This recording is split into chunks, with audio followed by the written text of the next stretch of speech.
Hello বন্ধুরা, আমি Mrs Tapasi আর আমি আরেকটা নতুন ভিডিও নিয়ে গেছি। আশা করি আপনারা সবাই খুব ভালো আছেন। লাইক, কমেন্ট, শেয়ার আর সাবস্ক্রাইব করিয়া আপনারা সবাই আমার পাশে থাকবা। তো এটা কিবার ঠিক মনে নাই, মনে হয় সোমবারের ভিডিও। তো সোমবার সকালবেলা আমি এখানে রান্না বান্না শুরু করে দিছি। আমার শাশুড়িমা যে বাউলিকা তাদের বাবার বাড়িতে, ওইটার লেগে আর কি একটু তাড়াহুড়া আসছিল, তাড়াহুড়া করে রান্না করে নিলাম। আর গতকালকে তো আইছি, তো কাজও অনেক বেশি। তো ভাবছি তেমন একটা কিছু খাস করতাম না, আগে রান্না করিলাই রান্না তেনে তো খাইয়া যেতে, এটার লেগে আর কি। তো আমি এখানে রান্না বসাই দিছি। আর রান্নার সঙ্গে সঙ্গে যেটা আর কি টুকিটাকি বাসন মাজরাম। আর সঙ্গে হাত ধোয়ার তো আমার অতিরিক্ত অভ্যাস একটা বাজে, 100 বার হাত ধুই, মানে বারে বারে হাত ধুই। কোনো কারণ থাকুক না থাকুক, আমি গিয়ে একটু পরে পরে হাত ধুই, কোনো সময় হ্যান্ড ওয়াশও দিয়া দিই। মানে প্রচন্ড একটা বাজে অভ্যাস আমার এটা, হাত ধোয়াটার।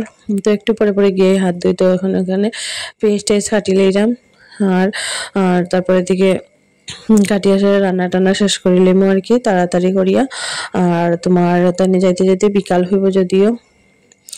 তো এটার লেগে ভাবলাম যে রান্না টান্না শেষ করিয়া সারিয়া তারপরে দিকে বাকি সব কাজকর্ম করার যা কিছু আর কি টুকিটাকি কাজ আছে এটি করবো আর কি। আর পরের দিন আমরাও যাইমু মামার বাড়িতে। তো ওইটার লেগিয়া তো একটু তো কাজ তো থাকবো, যাতে কাজ ঘরের সবকিছু শেষ করিয়া সারিয়া তারপরে দিকে তোমার পরের দিন না, যদিও 2 দিন পরে যাইমু আমরা।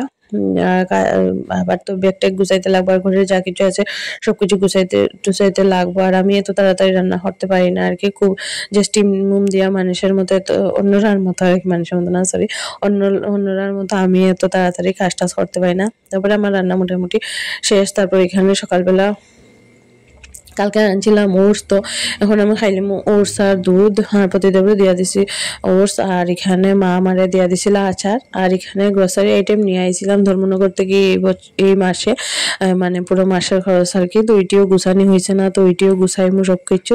এটি সব রান্না টান্না শেষ করার পরে তারপরে দিকে গুছাইমু। এখন মিডিলে গোছানিতে লাগলে তো অনেকটা লেট হয়ে যাবো, এটার লেগে ভাবছি যে এখন এটা থাক, সব কাজটা শেষ করিয়া সারিয়া একদম লাস্টে গুছাই লিমু, তাহলে আমার সুবিধা হইব আর কি কাজের। তারপরে দিকে এই যে আমার রান্না কমপ্লিট হয়ে গেছে। এখানে রান্না করছি হইল গিয়া ভাত, ভাতটা হয়ে গেছে। এখানে ডাইল মানে বসাই দিছি, হয়ে যাব, হইলে নামাইলিমু, তাইলে আমার রান্না একদম শেষ। আর এখানে অল্প রান্না করছি শীতল চাটনি, ঘরে যেটা আছিল ওইটাই করছি আর কি। আর এখানে করছি হইল গিয়া তোমার কাঁচকলা ভাজা। তো বাড়ির থেকে আনছিলাম কাঁচকলা, গাছে ধরছিল যে কাঁচকলা, ওই কাঁচকলা ভাজা আর সয়াবিন আর কোয়াশ দিয়ে একটা ঝোল। আর কিছু না, এতটুকুই রান্না আজকে। আর তারপরে দিকে ভাত টাত খাই লিছিলাম, শাশুড়ি মাও গেছিল গিয়া। তারপরে দিকে সন্ধ্যার সময় প্রতিদেব নিয়ে আইছিল হইল গিয়া পকোড়া আর চা, তো এটাও খাইছি খুব ভালো মতো। তারপরে এটা 2 দিন পরের ভিডিও আর কি, যেদিন মামার বাড়িতে যাইলাম গিয়া সারিয়া তারপরে এখানে তার শ্রাদ্ধ শুরু হয়ে গেছে। এটা হইল গিয়া আমার দিদা শাশুড়ির বৎসরান্তি শ্রাদ্ধ, এই উপলক্ষেই আমরা গেছি আর কি বাড়ি, মানে মামার বাড়িতে গিয়া। তারপরে দিকে অনেকক্ষণ পরে, অনেক লোক তো এখানে, অনেক বড় ফ্যামিলি তারা, যার কারণে সবকিছু ভিডিও টিডিও করা যায় না। এখানে তারপরে গিয়া ভাত খাইতে বই গেছি আমি, গিয়া সেরিয়া প্রসাদ টসাদ খাইছি, কিন্তু এটির আর ভিডিও করছি না। তারপরে দিকে এখন ভাত খাইতে বই গেছি। আর অনেকজনের সঙ্গে তো গল্প টল্প করি, আর অনেক বছর থেকে তো যাই, তো পাড়ার মানুষ টানুষও কিছু চিনা হয়ে গেছে, তো সবার সঙ্গে মোটামুটি গল্প করি। তো ফার্স্টে দেওয়া ছিল ভাত আর তিলের বড়া, তারপরে ফ্রাইড রাইস আর চানার ডাল আর ঝুরি আলু ভাজা। আর এই যে আমি আর প্রতিদেব বই গেছি খাইতে, আর এখানে আরো অনেক লোকই বই গেছে খাইতে। তো সবার সঙ্গে প্রথম পঙ্গতেই আমরা বই গেছি মানে খাইতে আর কি।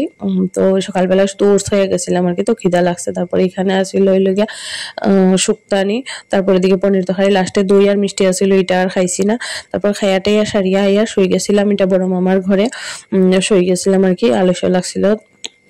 তো অন্য সকাল থেকে তো টায়ার্ড, ঘরে অনেক কিছু কাজ টাজ করিয়া গেছি, যার কারণে আলস্য লাগছিল, তো শুয়ে গেছিলাম। তো সন্ধ্যা হওয়ার পরে বড় মামি ডাকছেন আর কি, তারপরে দিকে উঠছি। ওঠার পরে শাড়ি টাড়ি আর চেঞ্জ করছি না, শাড়ি চেঞ্জ করে আরেকটা শাড়ি পরতাম, ওইটার লেগে আর একটাই পরিয়া রয়ে গেছি। আর এখানে কীর্তন শুরু হইব এখন, সন্ধ্যার সময় কীর্তন। তো এটার লেগে ধুনা উনা জ্বালানিছে। আর এই যে বড় মামি এখানে বসা, আমিও বড় মামা তারা ঘরে বারান্দাতে বসা। আর এই যে কীর্তন শুরু হয়ে গেছে, তখন মোটামুটি বাজে 8টার মতো রাত্র। সন্ধ্যার সময় খাইছিলাম চা না, আমি কাঢ়া খাইছিলাম। তো মেজদি ভাই বানাইয়া দিছিল, বাকি সবাই চা খাইছিল। তো আমি খাইছিলাম কাঢ়া। আর এই যে এখানে বাকি আমার সব মামি শাশুড়ি, তারপরে দিকে এই ছোট মাসি শাশুড়ি, সবাই আমার সবার ছোট মাসি শাশুড়ি, তাই না, আর তাই না লগে মেজো মামি, ফুল মামি, মানে আরো আরো আছেন 5 জন টোটাল আমার মামি শাশুড়ি। তো সবাই এখানে আছেন। আর সবার সঙ্গে বইয়া আমিও বারান্দার মধ্যে বইয়া বইয়া দেখলাম আর কি। আর তারপরে দিকে এই যে দিদিভাইও গেছিল, তো কি করে জানি না আমি। তারপরে আমি আর মুহর গিয়াও একটু ভাবলাম যে এখানে বইয়া গিয়া দেখি আর কি কীর্তনটা চেয়ারের মধ্যে। তো এখানে বইয়া বেশ সুন্দর কীর্তন হয়েছিল, তো শুনতে বেশ ভালোই লাগছিল। তো ওইটার লেগে বইয়া অনেকক্ষণ আমি আর মুহরও শুনছি কীর্তন, মানে একদম সামনে বইয়া আর কি। আর এখানে এত বেশি ঠান্ডা, তো তো কিছুক্ষণই বইছি আমি। কেননা আমরা এখান থেকে, এটা তো একদম গ্রাম সাইড, তো ঠান্ডাটা একটু বেশি আসিল। তো ওইখানে আমি যে চাদর টাদরও পরে লাইছি, মানে অনেকটাই বেশি ঠান্ডা। যার কারণে এই যে মুহরের আমি বইছি, মুহরের লোক আমার ভাসুরজি। তো ওকে খুব কিউট মেয়েটা। আর এই যে আমরা বইয়া বই এখানে দেখলাম, আর অনেক বেশি কুয়াশাও পড়ছিল এই দিন, আর বেশ ঠান্ডা লাগছিল। তো এতক্ষণ ঠান্ডার মধ্যে বইয়া, আর আমার তো অনেক বেশি কাশি হয়েছিল, যার কারণে ভাবছি যে বেশিক্ষণ আর এই ঠান্ডার মধ্যে বইয়া ঠান্ডা লাগায় কোনো লাভ নাই। তারপরে দিকে বারান্দাতে আবার গেছিলাম গিয়া। তারপরে দিকে এখানে কীর্তন টীর্তন শেষ, তারপরে লুট দেওয়া হয়েছিল। তো লুট আনতে আর গেছি না, কেননা জানি মেজদি ভাই প্রসাদ নিয়ে আইব, যার কারণে আর গেছি না। এখানে বারান্দাত বইয়ে প্রসাদ খাইলিছি। তারপরে প্রসাদ খাওয়া শেষ করিয়া তারপরে গেছি গিয়ে উপরে আবার ভাত খাইতে। তো দুপুরে যা কিছু আসিল ওইটি দিয়ে আবার রাত্রে খাওয়াইব। তো এখানে সেজে মামি আর আমি গল্প করতাম। তো এত বেশি ঠান্ডা, আমি একদম একটা হুডি টুডি পরিয়া মাথা টাথা ঘুরিয়েছি, ড্রেস চেঞ্জ করি আর কি। আর আমরা কইলাম যে খাওয়ার লাগে একদম আমরা রান্নাঘরের মধ্যেই বসা। আর এই যে আমার জাল কাজ করে, আর আমি এখানে বসা, তারা ভাইয়ের বউ আর দেওয়ার মিল্লা কাজ করে। আর পরের দিন সকালবেলা এটা সেজে মামি চা বানিয়ে দিচ্ছেন, এই চাটা খাইতে খুব স্বাদ। তারপর ভাত টাত খাইয়া বাড়িতে গেছিলাম। টাটা।